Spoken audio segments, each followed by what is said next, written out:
ऋषि कपूर ने कहा दुनिया को अलविदा। अब ऋषि की यादें ही बची हैं, एकमात्र सहारा। जी हाँ, बॉलीवुड को बैक टू बैक दो बड़े झटके लगे हैं। पहले इरफान खान के निधन की खबर ने हर किसी को हिला कर रख दिया। फिर अगले ही दिन ऋषि कपूर के निधन की खबर ने हर किसी के होश ही उड़ा दिए। ये वक्त दुनिया का तो खराब चल ही रहा है, लेकिन हालातों को देखकर कहना गलत नहीं होगा कि बॉलीवुड का वक्त और भी ज्यादा खराब चल रहा है। अब जब ऋषि कपूर इस दुनिया को छोड़कर चले गए, ऐसे में हर कोई इस वक्त उनके साथ की अपनी कहानी बुन रहा है।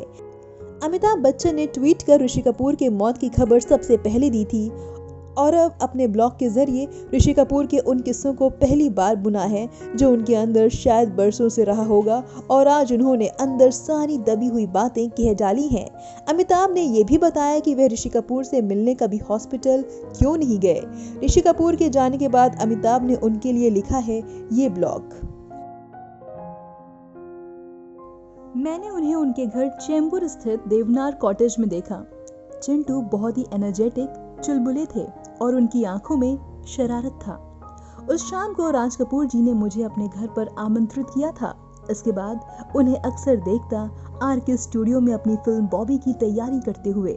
लगातार मेहनत में जुटा एक उत्साही युवा जो उनकी राह में आने वाली हर चीज को सीखने के लिए हमेशा तैयार रहता।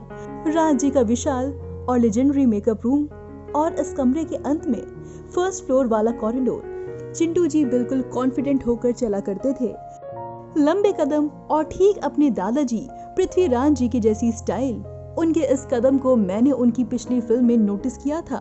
वैसे कदम मैंने किसी और में कभी नहीं देखा। हमने साथ में कई फिल्में की। जब चिंटू जी अपनी लाइनें बोलते, आप यकीन नहीं करेंगे कि शब्दों के लिए कोई और विकल्प नहीं होता। उनकी ये वास्तविकता सवालों से परे थी, और जिस तरह चिंटू जी परफेक्टली किसी गाने पर लिप सिंक करते, ऐसा कोई दूसरा ना हुआ, कभी नहीं। उनका मजाकिया अंदाज सेट पर सभी लोगों तक फैल जाता। यहाँ तक कि सबसे गंभीर सीन में भी चिंटू जी कॉमेडी वाला स्पार्क ढूंढ लेते और सभी हंस पड़ते थे। सिर्फ सेट पर ही नहीं, अगर आप उनके साथ किसी भी इवेंट में होते तो माहौल को हल्का और मजेदार बनाने के लिए उन्हें कुछ न कुछ मिल ही जाता।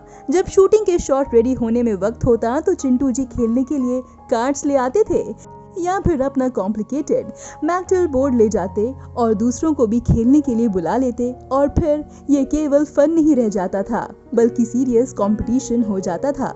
बीमारी का पता चलने से लेकर ट्रीटमेंट तक उन्होंने कभी भी अपने हालात पर अफसोस नहीं जताया।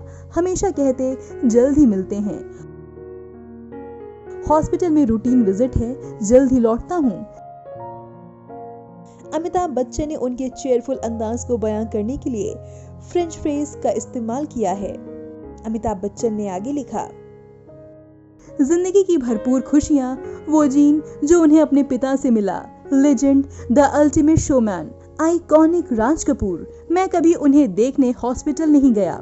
मैं कभी उनके हंसते हुए मनमोहक चेहरे पर तकलीफ देखना नहीं चाहता था, लेकिन मुझे यकीन है कि जब वो जा रहे होंगे तब भी उनके चेहरे पर वही सौम्य मुस्कान रही होगी। आखिरी वक्त में ऋषि कपूर को दिल भर कर निहार लेना चाहती थी नीतू। आपको बता दें कि 2 साल पहले उन्हें कैंसर का पता चला था, जिसके बाद करीब 1 साल तक न्यूयॉर्क में उनका इलाज चलता रहा। पहले साल सितंबर में वे ठीक होकर इंडिया लौटे और बीच में एक बार फिर तबीयत खराब हुई जब वे दिल्ली आए थे। बताया गया है कि प्रदूषण की वजह से उन्हें संक्रमण हुआ था और अब ठीक है। पिछले हफ्ते वे फिर से बीमार पड़े और इस बार ऐसा हुआ कि वे हॉस्पिटल से घर भी नहीं लौट पाए। 30 अप्रैल 2020 को उन्होंने इस दुनिया को हमेशा हमेशा के लिए अलविदा कह दिया। ब्यूरो रिपोर्ट, नव भारत टाइम्स।